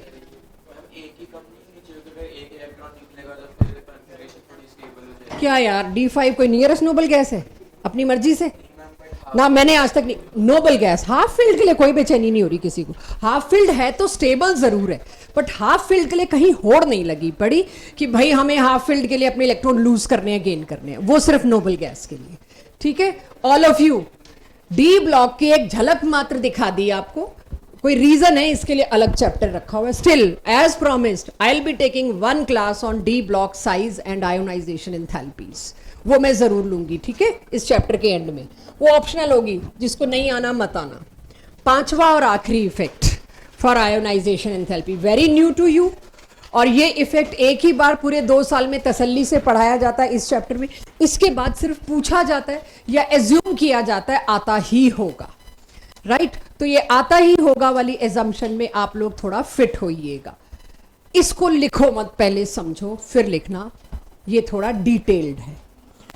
आपको मैं एक चीज ये कहूं, अभी तक आपने आयोनाइजेशन एंथैल्पी में क्या चीज को, एक कॉमन चीज को देखा? More inward pull, be it size, configuration और जो भी पेनिट्रेशन वगैरह वगैरह। किसी ना किसी नए पुराने रीजन से हम एक ही बात पे आ रहे हैं, मोर इनवर्ट पुल। अब आप इमेजिन कीजिए आई एम न्यूक्लियस, और ये थोड़ा लोअर ग्रुप्स, लोअर पीरियड्स में मिलेगी आपको। अब तक सारे ट्रेंड्स अगर आप ध्यान दो, मैं एटॉमिक नंबर 20 से ऊपर पूछ नहीं पा रही, आपकी क्वेरीज भी आ रही है तो मैं रुक रही हूं, क्योंकि अभी तक उसके आगे बढ़े नहीं। उसके आगे 2 इफेक्ट डोमिनेट करते हैं, पेनिट्रेशन तो कहीं कहीं, बट मेनली स्क्रीनिंग। तो नीचे वाले मेंबर्स अभी तक मैं उठा ही नहीं पाई थी, अब उठाऊंगी। लास्ट क्लास में किसी ने मेरे से पूछा भी था कि क्या बोरोन एल्यूमिनियम में जो साइज का इंक्रीज है, और एल्यूमिनियम के बाद गैलियम में एक एनोमली मिली कि और भी मिलेगी, तो मैंने कहा था मिल सकती है, डिपेंड करेगा। जब हम बड़े हो जाएंगे तो हम देखेंगे नीचे एक और एनोमली है, तो आज हमारे पास वो भी एनोमली आ जाएगी साइज की, जो लास्ट क्लास में हम नहीं ले सकते थे। क्यों नहीं ले सकते थे? स्क्रीनिंग इफेक्ट नहीं पड़ा था, और ये बात मैंने क्लियर भी की थी कि एक आधी क्लास में ये भी आ जाएगा। बोरोन से एल्यूमिनियम, ऑल ऑफ यू, ये बोरोन, ये एल्यूमिनियम, क्या इसकी कॉन्फ़िगरेशन सोच सकते हैं? सोचिए फिर, बोरोन की क्या है? 2p1, एल्यूमिनियम की 3p1, 4p1 से जस्ट पहले कौन होता है? 3D, लेकिन 3P1 से जस्ट पहले कौन होता है? फर्क आया? जस्ट पहले यानी पेनल्टीमेट। अब ध्यान से सुनिएगा, if I am nucleus, any group, I am nucleus, ये पहला शेल है 1s, ये दूसरा शेल है 2s, फिर 2s का ही सब शेल 2p, करते करते करते मैं आगे जाऊं तो 4 पे पहुंच जाऊंगी। आप एक चीज सोचिएगा, मेरी पावर सबसे ज्यादा साइज डिसाइड करने में किस पे लगने वाली है? आखिरी पे। मैं जितना आखिरी शेल को खींच पाऊंगी साइज उतना ही डिसाइड होगा।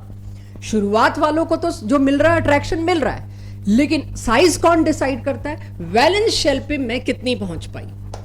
ये जितने भी इलेक्ट्रॉन्स बीच में बैठे हैं ये क्या कर रहे हैं? मेरी पावर को कंज्यूम कर रहे हैं, राइट? तो बाहर वाले पे, आउटर मोस्ट पे मैं उतना नहीं पहुंच पाती जितना मैं पहुंच सकती हूं, क्योंकि बीच में इतने सारे इलेक्ट्रॉन्स हैं। इनके रिपल्शन को मैनेज करने में न्यूक्लियस लग गया। न्यूक्लियस की पावर अगर है 33 प्रोटॉन्स प्लस 33, वो बाहर वाले पे प्लस 33 नहीं लग पाता। वो बीच में जो इलेक्ट्रॉन्स भरे पड़े इनर शेल्स में, वो उसकी पावर को कंज्यूम कर लेते हैं, रोक देते हैं, ब्लॉक कर देते हैं, स्क्रीन कर देते हैं, शील्ड कर देते हैं। क्यों कर देते हैं? कोई पूछ सकता है ये क्या मतलब, वो इलेक्ट्रॉन अब स्क्रीनिंग भी करने लग गए, इलेक्ट्रॉन अब शील्डिंग भी करने लग गए। क्यों? इलेक्ट्रॉन रिपेल करेंगे, एक एटम में, उनके रिपल्शन को रोकने के लिए कौन खड़ा है? Nucleus, most powerful. तो न्यूक्लियस की 33 यूनिट्स में से शायद 20 यूनिट्स तो लग गई अंदर के इलेक्ट्रॉन्स को मैनेज करने में। तो बाहर वालों के लिए अंदर वाले इलेक्ट्रॉन्स शील्ड का काम कर रहे हैं कि तुम्हें हम बचा रहे हैं उसके चार्ज से। तो inner electrons work as screen और शील्ड, एक स्क्रीन बन जाते हैं न्यूक्लियस और आउटर इलेक्ट्रॉन के बीच में। तो inner core behave as a screen and outer core, जो आउटर मोस्ट शेल है, उसको न्यूक्लियस से बचा के रखते हैं। यानी न्यूक्लियस का चार्ज जो बाहर तक पहुंचता है वो एक्चुअली न्यूक्लियर चार्ज नहीं होता, वो कुछ कम होता है, उसमें से काफी कुछ सब्ट्रैक्ट हो जाता है। तो बाहर पहुंचने वाले न्यूक्लियर चार्ज को आज के बाद हम बोलेंगे Z effective, effective nuclear charge. किस पे डिपेंड करता है इफेक्टिव न्यूक्लियर चार्ज? बीच की स्क्रीन पे। अब मान लीजिए बीच में जो स्क्रीन आ रही है बहुत पुअर स्क्रीन है। पुअर स्क्रीन मतलब आपस में ज्यादा ही लड़ाई झगड़ा है, तो न्यूक्लियस को बहुत पावर उस पर लगानी पड़ेगी, बाहर वाले ज्यादा बच गए। अगर न्यूक्लियस के रास्ते में पुअर स्क्रीन आई तो इनवर्ट पोल बाहर वालों पे बढ़ गया। पुअर स्क्रीन मतलब रोक ही नहीं रहे न्यूक्लियस को। पुअर स्क्रीन, पुअर शील्ड क्या होगी? जब बचा ही नहीं पा रहे, पुअर शील्ड आई, इलेक्ट्रॉन खुद ही इतने फैल गए कि न्यूक्लियर चार्ज को इजीली बाहर तक पहुंचने दिया और न्यूक्लियर चार्ज ने खींच के दबोच लिया। तो इतनी लंबी जो मैंने बात बोली उसके कुछ कंक्लूजन दोबारा बोल रही हूँ, यस और नो। जो लोग मेरी तरफ नहीं देख रहे थे, जो कहीं और ताक रहे थे, इधर उधर उधर, I am worried about them, क्योंकि ये मुश्किल होगा। अगर मैं कहती हूं स्क्रीन पुअर है, शील्ड पुअर है, Z इफेक्टिव ज्यादा कि कम? राइट? अगर बीच में स्क्रीन पुअर है, शील्ड बहुत कमजोर है, पोरस है शील्ड, कोई नहीं, इतने छेद हुए हुए हैं शील्ड में कि न्यूक्लियर चार्ज फटाक से उसके अंदर से पेनिट्रेट करके निकल गया और बाहर वालों को खींच के दबोच लिया, साइज पिचका दिया। और अगर स्क्रीन बहुत स्ट्रांग है, गुड शील्ड है, वो न्यूक्लियर चार्ज को इतनी टक्कर देगी कि न्यूक्लियर चार्ज बाहर नहीं जा पाएगा और साइज बिंदास फैलेगा। तो यानी कि बाहर वाले शेल पे जो न्यूक्लियर चार्ज जाना है वो कौन डिसाइड कर रहा है? Inner shells. ये इफेक्ट है मेरे पास स्क्रीनिंग। तो ये जो मैंने अपने हाथों से समझाया, पहले इसको डायग्रामेटिकली समझाऊं, उससे पहले कोई नोट करने के लिए नीचे नहीं झुकेगा। मेरे को अगली क्लास दोबारा इससे स्टार्ट करने का मन नहीं है। आई वॉन्ट फर्स्ट टेक में ले ये क्लास, और कुछ सोच के इतनी एम्बिशियस हो के आई हूं क्योंकि देखा है आप लोगों को, चाहते हैं तो आप लोग बहुत अच्छा कर लेते हैं। ठीक है? सो अब आप समझिएगा, ये जो मैं यहां पर न्यूक्लियस दे रही हूं आपको, दिस न्यूक्लियस, वैलेंस शेल पर जो Z जाना था वो पेनल्टीमेट शेल ने थोड़ा सा रोक लिया। Penultimate shell behave as screen. Screen और वाले भी करते हैं, लेकिन सबसे बड़ा काम करता है जस्ट वैलेंस से पहले वाला। जस्ट वैलेंस से जो पहले वाला है सबसे बड़ा बचाव वो करता है पेनल्टीमेट शेल। तो एक्चुअली में जो पेनल्टीमेट शेल है वो स्क्रीन की तरह बिहेव करता है और शील्ड की तरह बिहेव करता है। अगर वो पेनल्टीमेट शेल ही पुअर स्क्रीन है तो मामला गड़बड़ हो जाएगा। तो अब बाहर पहुंचने वाला जो न्यूक्लियर चार्ज है इफेक्टिवली, उसको कहते हैं जेड इफेक्टिव। अब दबा के बुक्स में आप जेड इफेक्टिव देखेंगे, और तो और वीके जायसवाल बुक जो करेंगे उनको जेड इफेक्टिव का ट्रेंड भी मिलेगा उसके अंदर। ठीक है, तो आज तो खैर पहली बार समझ रहे हैं हम जेड क्या था, एक्चुअल न्यूक्लियर चार्ज, या एक्टिवली कितने उसके अंदर प्रोटॉन है, माइनस क्या करूं, स्क्रीनिंग इफेक्ट। स्क्रीनिंग इफेक्ट का सिंबल है सिग्मा के ऊपर स्टार। तो Z इफेक्टिव इज Z यानी nuclear charge minus sigma star यानी स्क्रीनिंग इफेक्ट। तो जितना स्क्रीनिंग इफेक्ट बढ़ता जाएगा प्रोटेक्शन बढ़ता जाएगा, प्रोटेक्शन बढ़ता जाएगा, सब्ट्रैक्ट होने वाली वैल्यू बढ़ती गई, और सब्ट्रैक्ट होने वाली वैल्यू बढ़ती गई तो Z इफेक्टिव कमजोर होता गया। ये स्कूल के क्वेश्चंस पे हूं अभी मैं। Z इफेक्टिव कमजोर होता गया, साइज फैलता गया। अभी इट्स टू अर्ली, अभी तो मैंने सांस भी नहीं ली, अभी नहीं तुम कुछ पूछ सकते। तो स्क्रीनिंग इफेक्ट अगर मेरे को पहली बार पता लग रहा है तो मैं इतना ही समझ सकती हूँ, इतनी लंबी चौड़ी एक्सप्लेनेशन के बाद, भाई बीच में पुअर स्क्रीन आई तो न्यूक्लियस खींच मारेगा साइज छोटा एक्सपेक्टेशन से, और बीच में स्ट्रॉन्ग स्क्रीन आई साइज बिंदास फैलेगा, क्योंकि स्क्रीन ने रोक दिया न्यूक्लियर चार्ज को, इलेक्ट्रॉन्स को जितनी जगह चाहिए बड़े आराम से लेंगे। तो अगर ये बात सही है तो भाई मेरे को बताओ तो सही, कौन सा स्क्रीन अच्छा कौन सा पुअर, कौन से इलेक्ट्रॉन बहुत अच्छी स्क्रीन बन सकते हैं जिनकी सिमेट्रिकल डिस्ट्रीब्यूशन है, शेप है, दैट इज एस। सबसे खराब शेप किसकी जो मैं दे नहीं पाई आपको, डिफ्यूज्ड मतलब फैली हुई। भाई एफ ऑर्बिटल खुद ही इतना फैला हुआ है आज तक, उसको मैं बाउंड्री नहीं दे पाई, वो क्या शील्ड बनेगा, वो कहां शील्ड बनेगा, उनको अपना ही नहीं पता किधर जाना है। तो F is poorest shield, S is very good shield, P is good shield, D is poor shield. तो अब पहले इतना शील्डिंग इफेक्ट आप नोट करिए कि उस बोरोन फैमिली को पकड़ते हैं। पहले समझ लेना, इसका रेपिटेशन मैं नहीं चाह रही, ठीक है, अगली क्लास में दोबारा स्क्रीनिंग नहीं उठाना चाह रही, कुछ डाउट्स होंगे मोस्ट वेलकम। बोरोन से एल्यूमिनियम एक्सपेक्टेड साइज हमने देखा था, करीबन 40 पिकोमीटर का गैप आया था, विच इज परफेक्ट। इतना ही आना चाहिए था, इतना लगभग सब जगह आ रहा था, तो हमने वही एक्सटेंडर मान लिया। जब आप 2p से 3p में गए, एक शेल इंक्रीज हुआ, एक शेल इंक्रीज हुआ, उसके बराबर साइज इंक्रीज हुआ। लेकिन मैंने एनामोली क्या बताई थी, एल्यूमिनियम से गैलियम में आते ही साइज का नाम मात्र इंक्रीज हुआ, और मैंने कहा था अगली क्लासेस में इसका रीजन आएगा जब स्क्रीनिंग पढ़ेंगे। लास्ट क्लास में इसका रीजन मैंने नहीं दिया था, ना मैं दे सकती थी। तो अब एल्यूमिनियम और गैलियम की बच्चों एक बार कॉन्फ़िगरेशन कंपेयर करना। 3p से पहले अंदर कौन है, 3p से पहले कौन है, 2p6। 4p से पहले कौन है,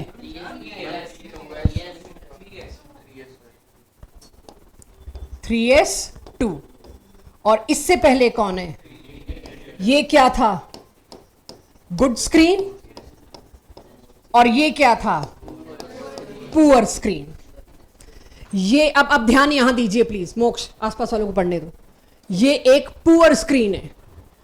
पुअर स्क्रीन का मतलब क्या है, ऐसी कोटिंग है जो पोरस है, जो न्यूक्लियस को रोक नहीं पा रही।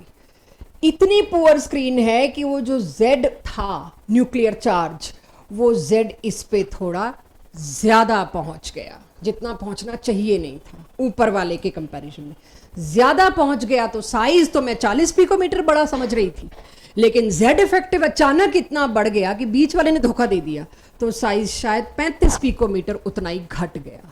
तो होना चाहिए था बड़ा, लेकिन एल्यूमिनियम से गैलियम में अगर एक्चुअली अब आप देखेंगे साइज थोड़ा सा इंक्रीज, बहुत थोड़ा सा इंक्रीज हुआ।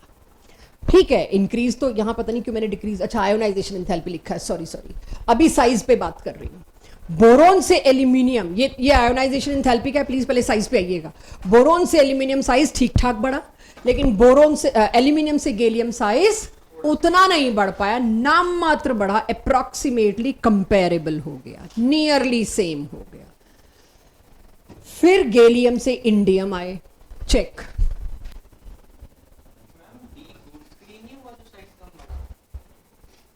बस here come the confusion. Good screen का मतलब क्या, रोक लिया न्यूक्लियस को, तो डी किसने कहा गुड स्क्रीन है, D is poor screen.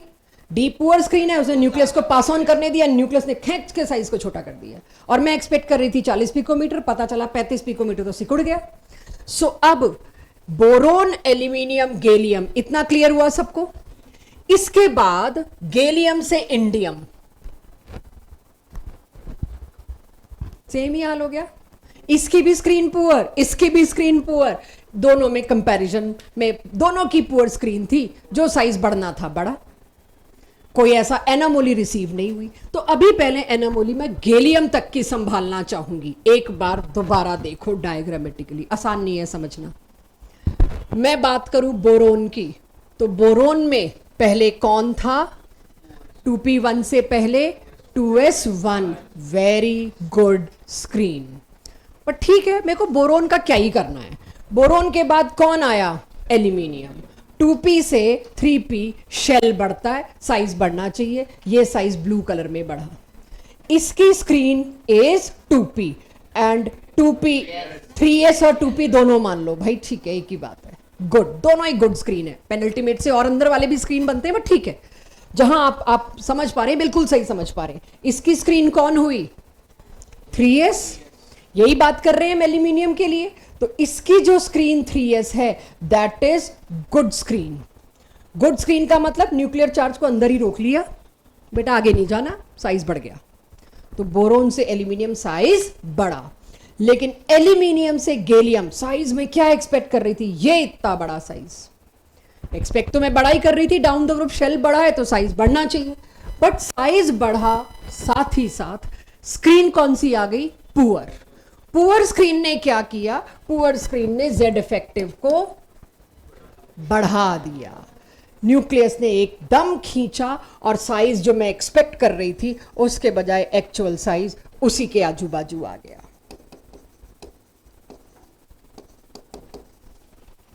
Got it.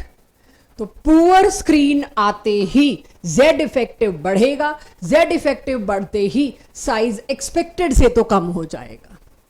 इसीलिए अब तक हम आपको 20 और ये डी ब्लॉक वाले क्यों नहीं ले पा रहे थे, इन सब में हमने फंसना था, स्क्रीनिंग आती नहीं, मैं क्या जवाब दूंगा, क्योंकि वहां डी ऑर्बिटल आया तो पुअर स्क्रीनिंग इफेक्ट आ गया, लेंथेनाइड ऑक्टेनाइड्स आ गए तो उसमें और पुअर स्क्रीन इफेक्ट आ गया। तो वो स्लो अभी तो स्क्रीनिंग इफेक्ट में आपको एक दिन लग जाना है हजम होने में। तो कैसे डी एंड एफ ब्लॉक के आपके साथ केसेस ले लूं, वहां तो सारा ये खेल खेलने वाले हैं। सो अभी अगर मैं आपको कहूं, can you people help me in comparing, let's see, ये है, अब उसको भूल जाना, उसके नीचे इंडियम, मैं कितना बड़ा गोला बनाऊं, तो मैं इंडियम से रीस्टार्ट कर रही हूं। इंडियम की कॉन्फ़िगरेशन ये रही, थैलियम की कॉन्फ़िगरेशन ये रही। इंडियम का वैलेंस शेल क्या है, 5p1, थैलियम का क्या है, 6p1। इसकी स्क्रीन कौन है, डी, इसकी कौन है, पुअरेस्ट, इसकी screen is poorest. Poorest screen का मतलब हाईएस्ट जेड इफेक्टिव। तो आप देखोगे इंडियम और थैलियम में, थैलियम का तो साइज छोटा मिलेगा आपको, बढ़ना तो दूर की बात है भाई, इतनी पुअर स्क्रीन आ गई, पुअरेस्ट स्क्रीन आ गई, तो न्यूक्लियस को तो उसने खुला ही छोड़ दिया। तो जब आप अपनी एनसीईआरटी उठाएंगे आज के बाद से, जरा साइजेस देखिएगा। लास्ट क्लास में साइज नहीं ले पाई थी, ले ही नहीं सकते थे स्क्रीनिंग बनाए बिना, कैसे करती, आपने एक एनोमली पूछी, वही चुपचाप निकल पड़ी। तो यहां पर आपको साइज बढ़ते हुए नहीं, शायद घटते हुए मिले। बहुत देर से हाथ उठ रहा है तुम्हारा, बहुत डिस्ट्रैक्ट हो रही हूँ, बोलो। होंगे, बट वो स्लैटर रूल हट गया ना, हम पूरा कैलकुलेट, अंदर वाले सेम नहीं होंगे दोनों में, नंबर ऑफ इलेक्ट्रॉन्स करेंगे वो कंपैरेटिवली बहुत कम करेंगे। डिसाइडर उसने किया, अंदर वालों ने लिया, लेकिन डिसाइडर पेनल्टीमेट बना। नोबडी इज सेइंग कि अंदर के इलेक्ट्रॉन्स रोल नहीं प्ले कर रहे, स्क्रीन में कर रहे हैं, बट वो कैंसिल आउट हो गए, वो बहुत कम थी, डेसिमल्स में थी उनकी वैल्यू। तो वो टोटल जब हम सम निकालते हैं ना, वही बात है, 100 रुपए के आगे 1 रुपए की वैल्यू क्या है, नेग्लिजिबल। अंदर वालों की कंट्रीब्यूशन नेग्लिजिबल हो गया एज कंपेयर टू पेनल्टीमेट, इसीलिए पेनल्टीमेट पे ही आंसर है, आंसर पेनल्टीमेट पे आना है। जी सर, 4D है ना बीच में कहीं रास्ते में, हाँ बट है 5s और 4D के बारे में पूछ रहे हो, किसके बारे में पूछ रहे हो, अभी तुम्हारे से निकलवाते। हाँ, तो उसके बाद में 5s आएगा, फिर अंदर 4D आएगा। पहले कौन भरा जाता है, 5s, फिर कौन भरा जाता है, फिर कौन भरा जाता है, मैंने उस ऑर्डर में लिख दिया। मैं इस बात को तो नहीं डिनाई कर सकती कि ये और ये वैलेंस शेल है बेटा।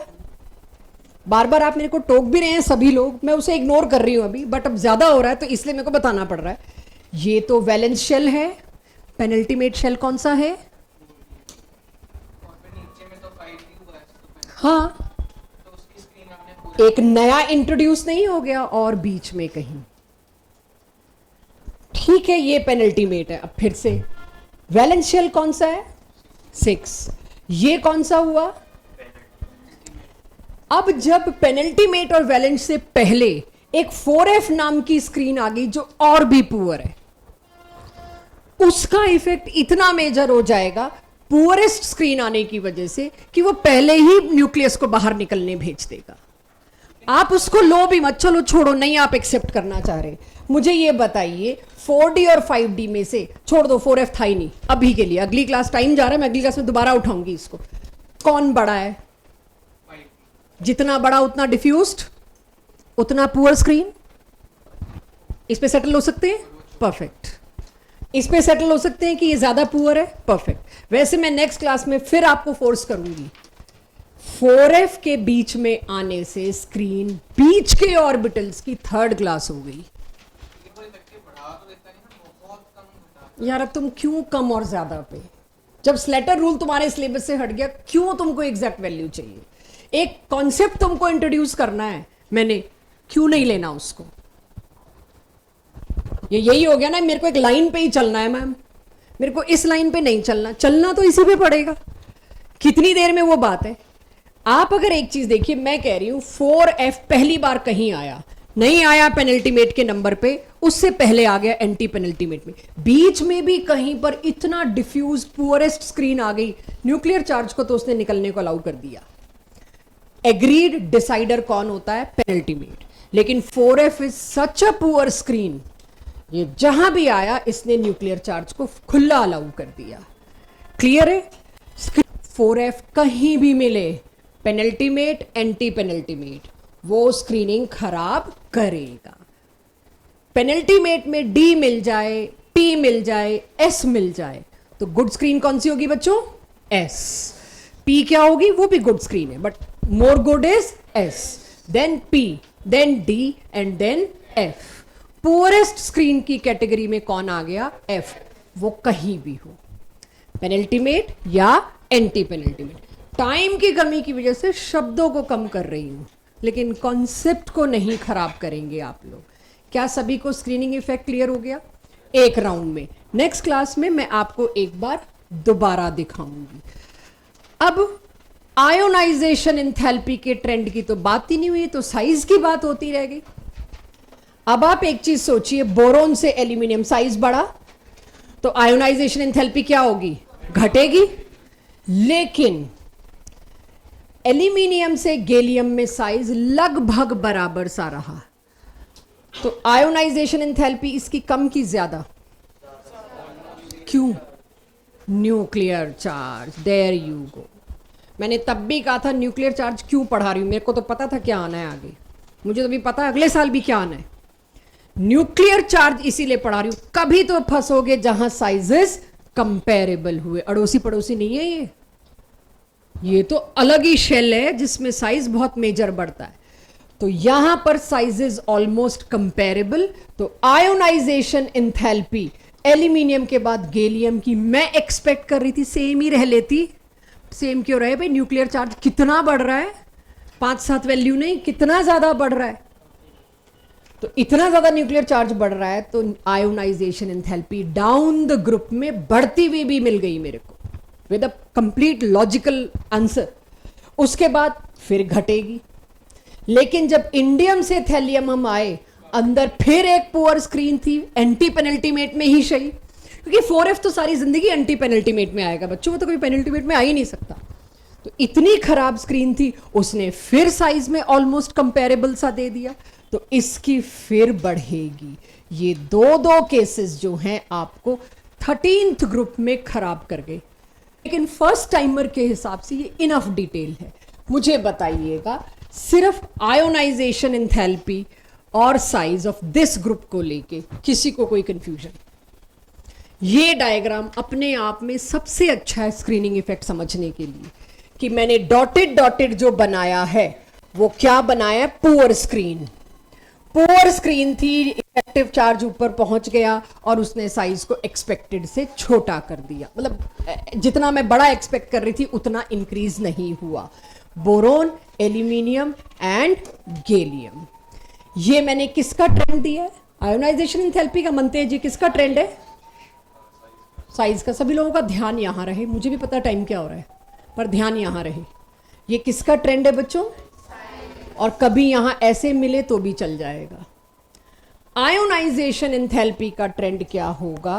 क्या यही होगा? नहीं।